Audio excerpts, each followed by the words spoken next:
Hey Google, what's the weather going to be like in Manitowoc, Wisconsin? Tomorrow in Manitowoc, it'll be mostly sunny, with a high of 33 and a low of 28. Friday and Saturday, it'll be cloudy, with lows in the mid-teens. Highs will be in the mid-40s Friday, then be in the mid-20s on Saturday.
Hello friends, and welcome back to another One Mission DMD video. My name is Teham Saud and I'm a 4th year dental student at ATSU ASDO, aiming to help roadmap your journey before, during, and after dental school.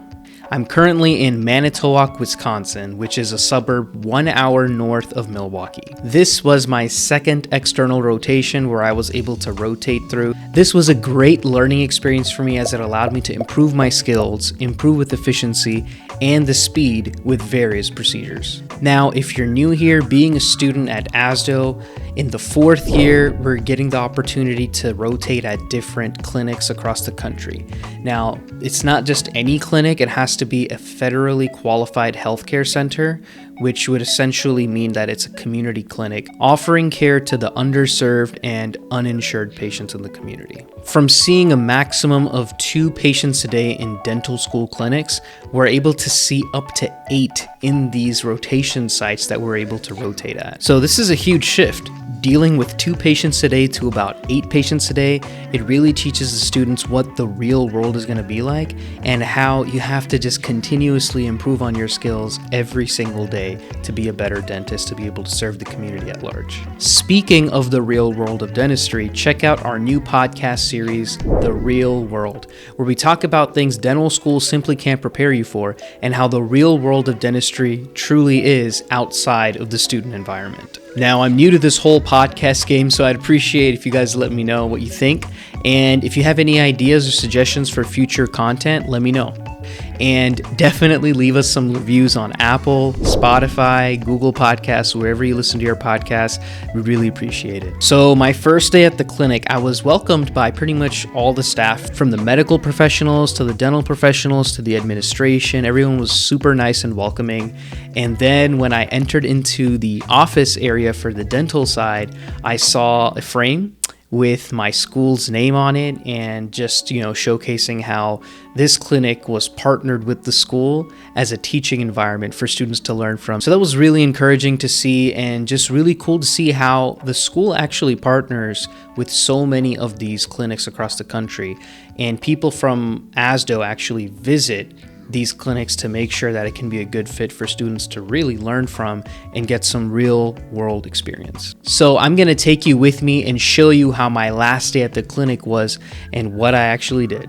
So let's go.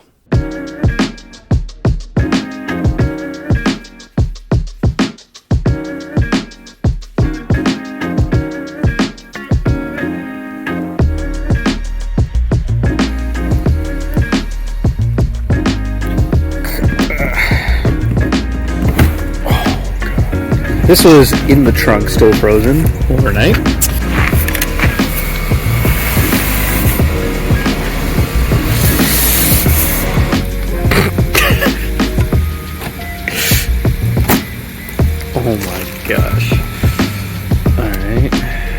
feel like there's like so much weight to the door now.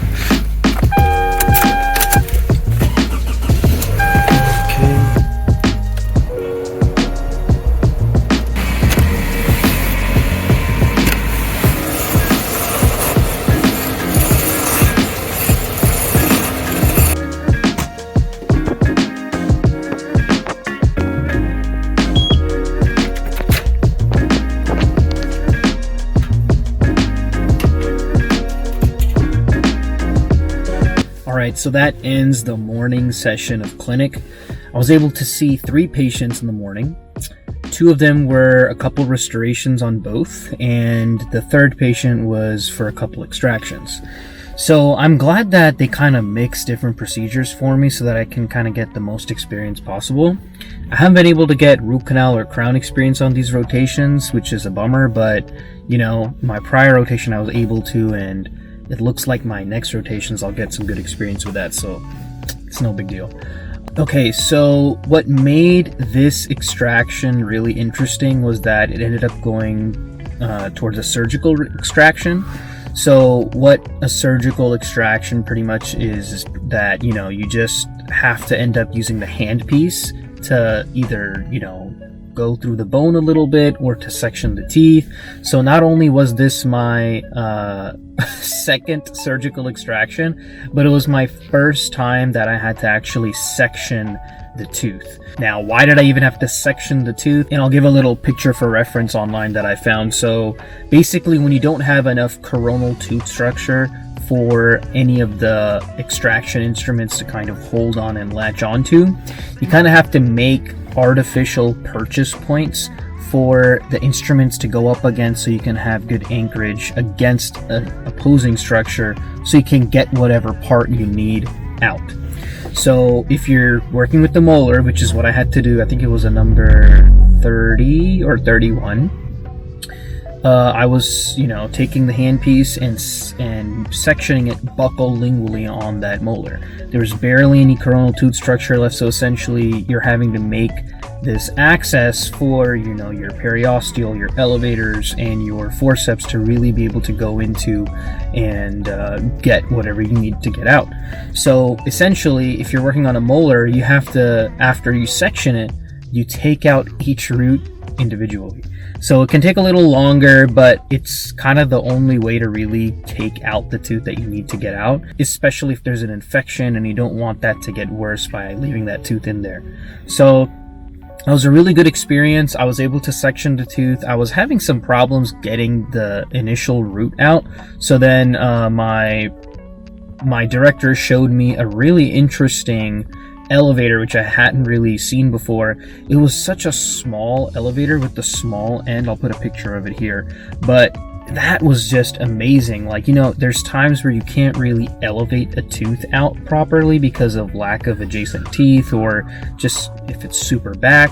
This small elevator really helped loosen the fibers and just gain a lot more mobility, even though there wasn't really a tooth surrounding that area. So that was really cool. He showed me that, and then I ended up using it, and it came out pretty good.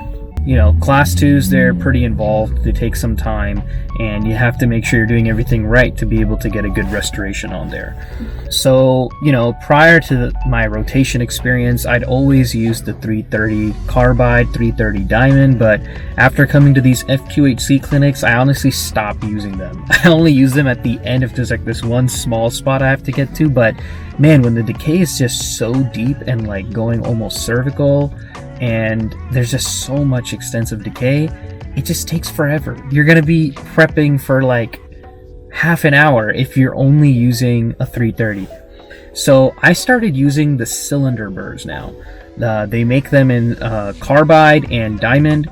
Honestly, I even timed it just from going from the occlusal of the tooth down to the cervical. It literally shouldn't take more than 10 seconds or 15 seconds now using that cylinder burr. Whereas if I'd use a 330 diamond or carbide, it would take me minutes to like get to the depth that I need to with that burr. With this burr, you just, you know, make your ideal slot and just keep going down and down and down and widening it buccolingually as far as the decay kind of, you know, necessitates for the depth and the width of that prep.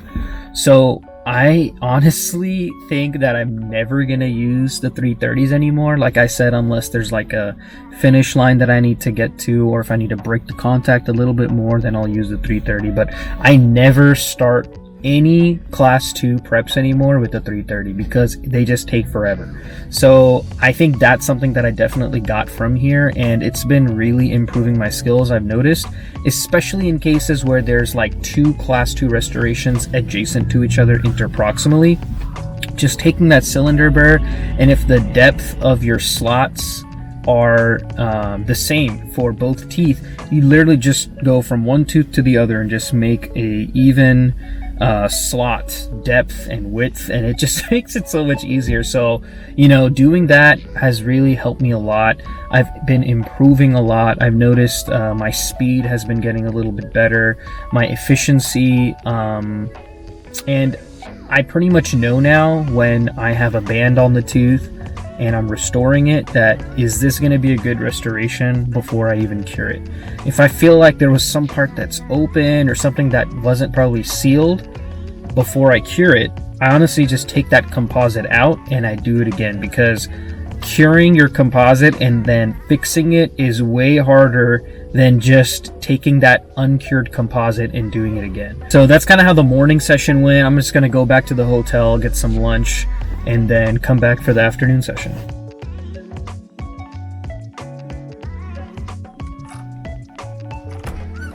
So I'm back at the hotel, and man, I gotta tell you, staying at a hotel for an entire month can be pretty boring.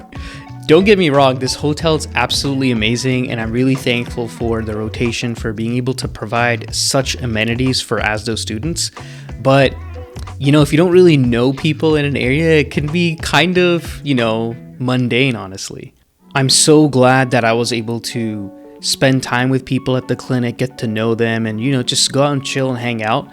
And in fact, 2 of the dentists that work at the Lakeshore Clinic were actually graduates from the class of 2021 from my school at ASDO. So it was really comfortable to fit in with all of the faculty and the proctors and the directors there. We were able to go to lunch pretty much every single day. And even tonight, right after the last day of clinic, we were able to go get some dinner at a Mexican restaurant with some of the people from the clinic, and just get to spend some time and, you know, just learn from them, get their advice, because, you know, learning from people that are 1, 2, 5, 10, 20 years ahead of you is just really beneficial and really allows you to learn from their experience. That's exactly why this channel was created, and that's exactly why the podcasts were created. So definitely check out those episodes, because I think that it can be really beneficial for people that are not only getting into dental school, but are currently in dental school as well. Now, for the last 3.5 to 4 hours in the afternoon session, I had a good amount of restorative again, and then a good amount of extractions as well. So one thing I wanted to talk about and kind of shed some light on with my experience out of the whole 3 weeks in clinic in general, and specifically from today as well, was dental instruments, particular for extractions. You know, learning from so many different providers in different clinics has been so beneficial for me, because I'm able to take things from each and every single one of them to help improve my dentistry. Honestly, I'm forming the way at which I like to practice, and it's things that I'm going to be taking with me after school as well. Now, 2 instruments that I really started loving to use for extractions: the Bone Curette number 4 Molt and the Proximator. These 2 instruments are absolutely amazing, and I honestly use these more than a forceps. I honestly don't even think about using a forceps until the very end. So with that number 4 curette, this is a special molt which allows you to separate more of the tooth structure from the periosteum. So it just allows for a little bit more subgingival elevation, as well as the Proximator. So these are just a little bit sharper, and they're indicated to use after the initial separation of the PDL fibers from the usage of the number 9 periosteal. So once you really are able to loosen the fibers a little bit more, deepen them, and separate those gingival attachments between the tooth, it gets a lot easier to eventually then go into using your elevators to really gain that essential mobility you want before grabbing that forcep. Like I said, my overall impression of this rotation was extremely positive. I was actually given about 90 minutes for every single visit. So I didn't really feel pressed for time or rushed for procedures. Like I'd have 90 minutes for 2 or 3 restorations on a patient. I'd have 90 minutes for an extraction, 90 minutes for a whole exam or a limited exam. So there would be a lot of times where I'd finish early and I'd have a lot of time left over. But then there were also times where there were some difficult cases where, I'd be going into 10 minutes before the next patient to come or 5 minutes before the next patient to come. Thankfully, I was not going over, which was really important to me, and I wanted to make a good impression. And in the beginning, it was tough, but pacing yourself and really knowing how long is a prep taking you, how long is the restoration taking you, it really allows you to put things in perspective and show what you need to improve on. So I think the biggest critic for anything should be yourself. It will really allow you to become a better person, become a better provider. But like I said, it can take a long time. Sometimes decay is so extensive, it's so deep, it's so wide, where on the x-ray it might seem like, oh, it's just maybe going to be like 3 or 4 or 5 millimeters, but when you go into it, it's close to 9. So, you have to figure out and plan. You have to select cases and look at them and anticipate what they might end up becoming when you're in the dental chair, because surprises will definitely come and you have to be ready for them. Because once you're drilling into a tooth and you realize the decay is so deep, you can't just stop. You have to finish, because no matter how much decay you have, the next patient is waiting for you. So you gotta be really able to pace yourself and make sure you don't fall behind. I just gotta find that sweet spot of being able to connect with patients, being able to speak with them, see how I can help them, and just make them comfortable, because at the end of the day, the patients won't really understand or care for how your dentistry is, which is obviously important. I'm not saying that's not important, but what they really like is how you connect with them, how you make them feel comfortable. So these are things that I think ASDO does really well at instilling in students and selecting students that come to the school. So I'm really grateful for that. And in these rotations, I'm learning so much, dude. Like, if it weren't for these rotations, I promise you, I wouldn't really understand or begin to understand what the real world is going to be like. These rotation experiences are absolutely invaluable. I'm so grateful for them, and I'm looking forward to make the most of it, man. I really need your help, and let me know what you think. Please like this video. If you're able to take anything from it, please let me know. Let me know in the comments. Make sure you're subscribed. Most of our viewers are not subscribed. Go ahead and subscribe. If you're watching this video, just take that time to subscribe. Let me know how I'm doing. Let YouTube know how I'm doing. It really helps with the algorithm. You've heard this like 50 times. As always, if you have any questions, let me know down in the comments and I'll get back to you as soon as I can. You can also contact me on Instagram. You can send me a DM. You can send me an email, onemissiondmd@gmail.com. And I'll catch you guys in the next one. Peace.